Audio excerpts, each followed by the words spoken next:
Well, I've just come in out of the rain. It's a rainy afternoon here in Manhattan, and there's a package. There's a package that arrived in the mail that I have been waiting for and that I'm so excited about. It's here, something in this box, and it's very timely that it was raining today, because I'm going to, before I open up this box and share with you the contents, I would like to preface it with warning, a very long story about my umbrella. I have had the same umbrella for the last 16 years, and it is the only umbrella I have owned in 16 years. There have been a few vintage ones here and there that have lasted a few weeks or a few months that never actually make it out into the rain. So I have resolved myself to the fact that I will really only own one umbrella. Way back in 2009, I was an au pair. I worked for a family in Germany, in Munich. The mother was half Welsh, half Scottish. The father was Belgian. They are lovely. I still keep in touch with them. I saw Anna just a few weeks ago here in New York. She now lives in Boston, so she comes to New York regularly, and we meet up, and it's always so wonderful, because Anna changed my life. She really taught me so much about how to live.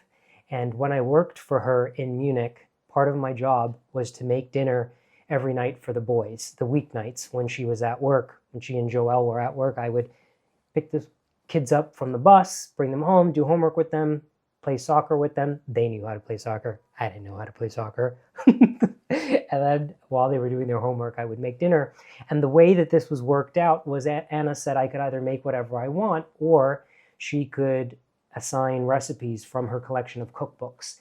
She was a very good cook, and she had a great shelf of cookbooks. So I chose the latter. And every week, every night, she had laid out exactly what I was to make.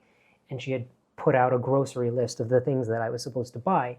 The cookbooks that were our favorites were a set of cookbooks from the River Cafe, a wonderful, wonderful restaurant which is still going in London, started by two women, Ruth Rogers and Rose Gray. So I cooked dinner for the boys. I learned how to make these wonderful, simple recipes from the River Cafe cookbooks. And then there was an invitation from my cousin in London asking me if I wanted to come and visit her. We grew up in Toronto together. She was doing school for a couple years in London. So on a weekend or a long weekend or something, I left Munich and I went to London. And in anticipation of my trip, my little weekend trip to London, there was another book that Anna had that I had sort of dove deep into, and it was a book about the most beautiful shops in London. One of them was an art supply store, Corneliusson and Sons, something like that. An art supply store that had been around since I think the 1800s. So I made a note of that, to visit that. And then there was another store, James Smith and Sons, Umbrella and Sticks. And in Anna's book about these beautiful shops, the photos of this umbrella shop looked like something from Harry Potter. So it's on Tottenham Court Road. So I made a note. I went to the art supply store, and then I went to this umbrella shop. I only had to pay for my flight because I was staying in the suburbs with my Auntie Rada. And Auntie Rada, my mom's cousin, knew how to make ends meet by being very frugal. So she would say, listen, you're going, go, don't eat outside and everything. Go and see everything you need to see, come home. And put two idiyappam dosa say alam. She said she would list all the things that she could make for dinner. And me being who I am, I wanted to enjoy the city. So I liked being at home with her, but I wanted to eat out. I wanted to buy things. So this one afternoon, I went to the umbrella shop, and even from the outside, it was an experience. There was reverse painted glass, like all the signage looked like something from another era. I went in, and there were these wood and glass cases with these walking sticks and umbrellas that were made in that shop, behind the shop or in the basement of the shop. And while they made new things, they also made umbrellas using old stock. So because this store had been around for 200 years, I think it was opened in the 1830s, they had umbrellas for sale that were new, but they were made of parts from the early 1900s.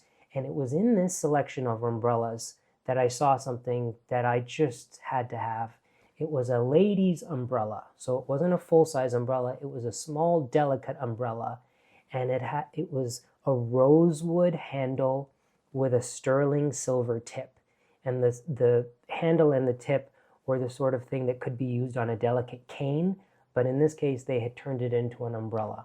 Well, this umbrella was, I think it was 350 pounds, 350 or 400. I think it was 350. And I bought it. And I wasn't making, I still had student loans. I was working as basically a nanny. And I didn't have a credit card, so I don't remember. I think I paid for this with the money that I was setting aside. But something inside said, you need to buy this. You should buy this. And I did. And from the umbrella store, I took the subway to meet my cousin for dinner at the River Cafe, which was a sort of pilgrimage of sorts, because I had been cooking all these recipes from this book, and I wanted to make the journey and eat there. Brenda is a vegetarian, and I knew that the River Cafe had wonderful vegetarian food, so she was excited too. It was another long subway ride. We met at the River Cafe. I showed Brenda my umbrella, and we both decided I needed to name it. So it was outside the River Cafe on this beautiful evening. I think it's on the Thames. I think we were sitting right by the water, that we came up with the name for the umbrella. We decided to name it after one of the ladies that had opened the River Cafe, Ruth Rogers. So the umbrella's name, she was christened Ruthie. That's the name of the umbrella. Well, we had a great dinner. We parted ways. She went back to her apartment. I took the subway and the bus back to Auntie Rada's house. And when I got home, I showed Auntie Rada what I had bought. And she's like, huh? How much was this? And I just knew. I knew I could not tell her how much this umbrella was because she would lose it. So I said 50 pounds. I just said 50 pounds. And she's like, ah, ayo, 50 pounds? You paid 50 pounds for this umbrella? I could have found you an umbrella for 10 pounds. Well, it was a very good thing I told her that it was a white lie. I had told her that I had bought this umbrella for 50 pounds. But I also knew there was no point. There was no point in trying to convince her. She was not one of those people that was to be convinced. I also did not have a point to prove. I found this thing. I wanted it to be associated with joy and goodness, and I didn't want to have a fight or a misunderstanding about it with my aunt. So we just let it slide and we moved on. Well, the umbrella traveled to Munich. I used it in Munich. Then it traveled with me to New York when I moved to New York. And she was used today in the rain. Still wet, really. I leave it open so that it will dry from the heater. Everything's hanging up to dry. But here's the rosewood handle. There's the silver tip. It came with this tassel on it, and it also came with a sleeve, like made of the same nylon for the cover. There's a sleeve that goes over it with a little button closure. Look at this mother of pearl button. That's the button for the umbrella. It's a work of art, and I have to say that this thing has never failed me. On many crazy, windy days in New York, or evenings, nights, when people's umbrellas on the street are turning inside out, this will hold fast. The frame of the umbrella, it's warranted. And they told me that. They said this is an extremely strong frame. It will withstand the wind. It will not break. And if anything happens to the umbrella, send it back to us and we'll fix it. I have zero regrets about how much I spent on this umbrella. More so than even that, the amount of pleasure and joy that this thing has brought me over the years far surpasses the price. It's at this point priceless. This umbrella has become something so important in my life sentimentally, because there have been so many occasions where I've forgotten it in places. Restaurants. Once it was at the art school, the Art Students League. I had a class. I had my class. It was raining when I was traveling there. Finished my 4-hour class. Came home. At home, I realized, where's my umbrella? What? And I started having a panic attack. Ran down the street, jumped on the subway, went back to the Art Students League, and there, behind the front door of the classroom where I was waiting before class, was Ruthie in the corner, and she seemed to say, forgot me again. That's what she always seems to be saying when she's propped up in the corner, and when I come back and I feel like I'm going to have a heart attack if she's gone, and then I see her because she's always there. She's like, she forgot me again. We have a relationship. She has always been waiting for me when I've forgotten her, and I always return. The other night, I had a dream, and when I woke up, I didn't know whether I should, truly, it was more than before my thoughts could process what was happening. I didn't know if I should be crying or laughing, because in the dream, it was a weird mix of things. I was at the post office, and the post office is probably great in every other city and part of America, but in Manhattan, post offices are notorious for being a horrible experience. It's just an awful experience if you have to mail something or retrieve something. And I dreamt I was at the post office to retrieve my umbrella. It was like the coat check for some fancy thing, but it happened to be the post office, as often as happens in dreams. So it was at the end of the day, they were closing and they all wanted to go home, and there were 5 workers and they were all just standing around waiting for me. And I go up to them and I said, I'm here to pick up my umbrella, and they go to the back and they're like, what does it look like? And it says a silver handle and it's very beautiful. And I start to see it come out from the back, and then they kind of look at each other, and then it disappears. And then they bring out another umbrella. And I'm like, no, this is not my umbrella. It was the other one. They're like, sorry, we don't have another umbrella. And I started to panic. And I just started saying, can I please have my umbrella back? Can I please have my umbrella back? And my voice started getting higher and higher. I became a child. I became a 5-year-old, getting more and more inconsolable. And I could feel I was going to burst into tears. And I kept looking at them pleadingly and saying, can I just please have my umbrella back? And they kind of glanced and rolled their eyes, and then they brought out my umbrella. I don't know what was happening, but all I knew was that there was a moment where I thought I wasn't going to get my umbrella back, and it was back there. This happens sometimes with packages. They mix up packages, and they say it's not here, and I know it's there. I think that's what had happened earlier in the day. They had 3 slips. I had 3 slips. I gave them. They said, sorry, there's no more. There's only one. And I insisted. I was like, no, I know they're here. And then finally they brought them out. So there was that weird connection with the umbrella. And when I woke up with my chest constricted and almost on the verge of tears, I just came to, and I thought, oh my God. And I was going to start crying. But then I thought, this is ridiculous. It's a thing. It's an umbrella, and look how you feel about it. And I felt like I should be laughing.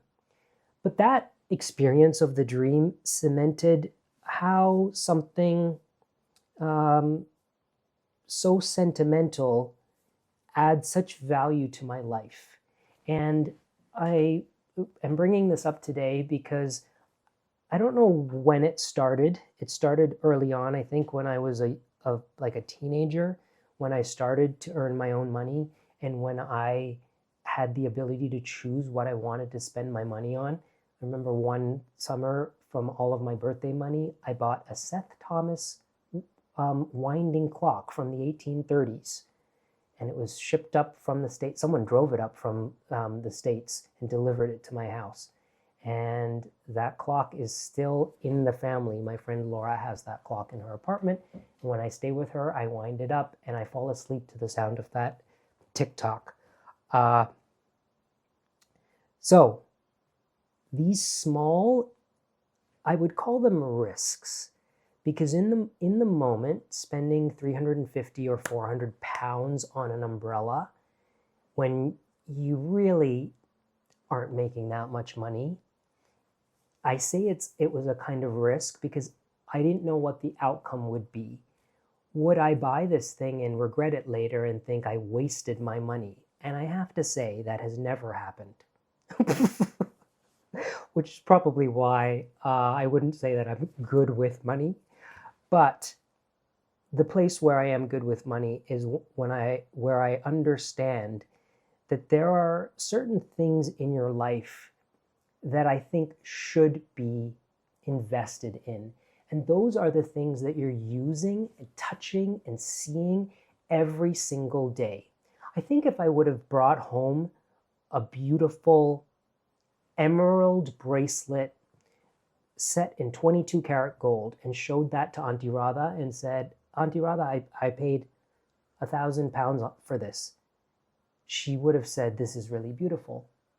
She worked at a jewelry shop, actually. She worked in a Sri Lankan jewelry store. So she handled gold every day. Why is it that scenario, holding gold and emeralds, would elicit a different response? Well, because that has its intrinsic value. We know that, we could sell the gold and sell the emeralds and recoup the money, if not actually make more money over the years. So I understand that.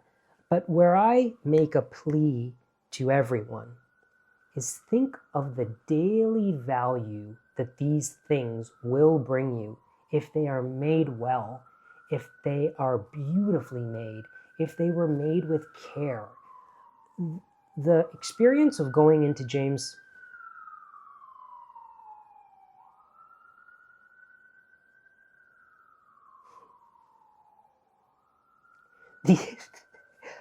The experience of going into James Smith & Son, it's unparalleled. And it has become so popular that they actually now have a sign in the door. I mean, the last time I was there, that said, if no photographs, and basically something politely said along the lines of, if you're not going to buy anything, please don't come in here. This is not a museum. But that's the experience of going in there. It feels like a museum where you could take home something so precious, something that really is going to change your life. So doing this sort of thing has led me to understand the value that these objects can bring to your life. I have no interest in buying an umbrella that's going to just be useful, that's $5, that's going to end up in a trash can. When there is the possibility of an umbrella that, even when it's just sitting in the corner on a sunny day, is a beautiful thing to look at. And that's the case with this. This just sits in the living room by the entrance with its sleeve on. And when it's propped up against the wall, this is what it looks like. Often when I'm just holding this, and I'm out in public, someone will say, what is that? They think it's a cane. And then I say, oh, it's my umbrella. And then usually they'll go on to say, wow, that's a beautiful umbrella. When something is intrinsically beautiful, people notice. They don't have to necessarily know what it is. But when there's beauty imbued in these things, it draws people's eyes to them. So over the years, I've learned from this practice. I've learned to look around in my life and identify the things that I am touching every day that I am using every day, that I'm seeing every day, and to invest in those things. I did that in my kitchen when I redid my kitchen in 2020, 6 years ago. I invested in a beautiful faucet. I knew I just wanted a great faucet. And many people would say that's foolish because you're renting. This apartment is a rental. And what are you doing? You're just contributing to the owner's property. It's a waste of money. Well, maybe. However, I've been in this apartment for 13 years and I plan to be here for much longer than that. I love this place and I don't have any great grand desire to go and buy something. I'm content to just continue to rent. I'm happy. And if I divide the cost of that faucet by all of the days, so 365 times 6, and figure out how much that costs per day, I'm sure it's worth it.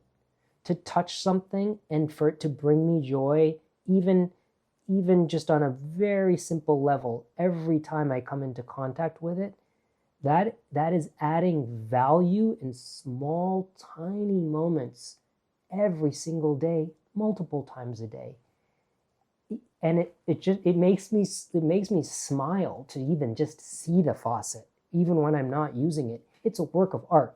It was made by Perrin and Rowe in England, and it's solid brass. And since buying this faucet and seeing it being installed and looking at the parts, when I got the box was so heavy. I couldn't believe how heavy the box was, and it was because all of the parts were solid brass. The flip side of that is I was helping my friend pick a faucet for her sink in Rhode Island, and she pulled out all these faucets. They looked like they were brass. They weren't. They were plastic. They were some kind of PVC composite sprayed to look like they were metal, and they were very light. And when I saw those things, I just thought, I shouldn't speak down about it, but this is someone who could afford a nice faucet. But she found these things at a housing restore place, and she said which one is best, and I picked it, and it was installed, and sure enough, 3 months later, it started leaking.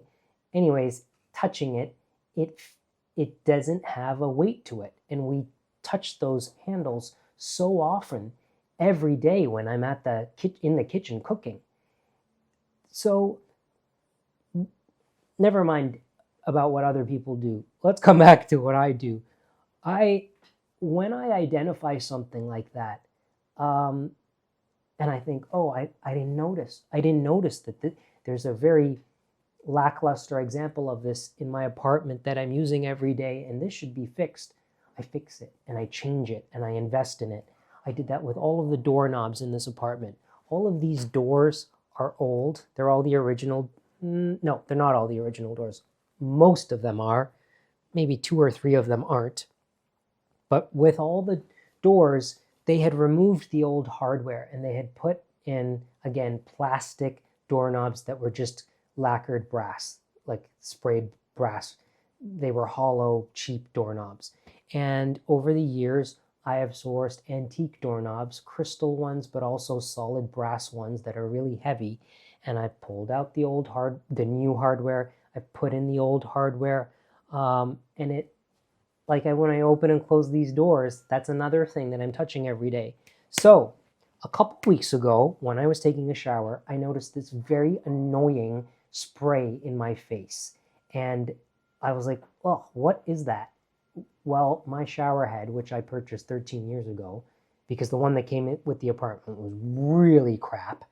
I got one like at the Home Depot that was one of those things you twist and you can change the jet stream or whatever. And a couple weeks ago when this happened, I was like, what is that? And I looked up at it, and one of the sort of nipples that was on the spray head had broken off, and it was nowhere to be seen, but it could not be reattached, and it just meant that now there was this annoying deviating spray from the shower head. So I took the shower head off and I was just looking at it, and again, it was made completely of plastic. It's a bright, shiny silver color.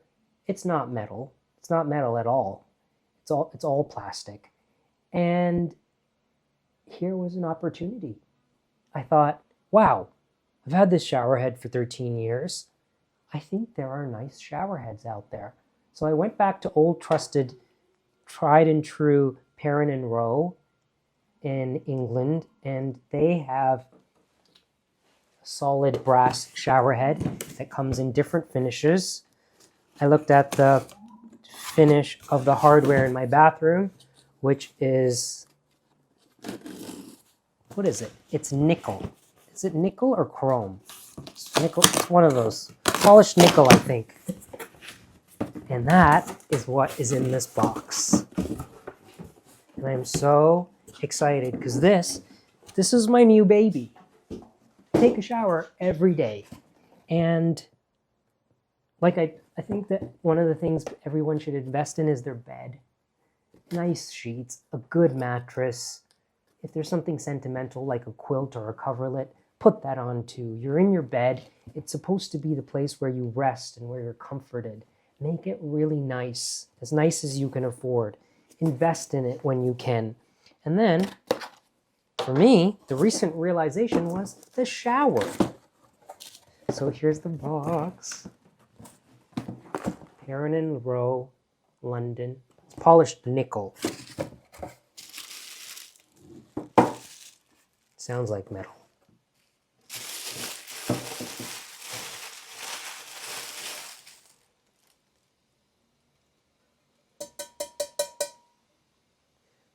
There it is. No, there's no like bits attached to every opening. It's the pierced metal. I mean, this company really knows how to make this kind of stuff. There's a little attachment here.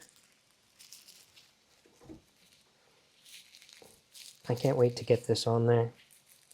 It's going to really change the shower experience, and I'm going to see it every day.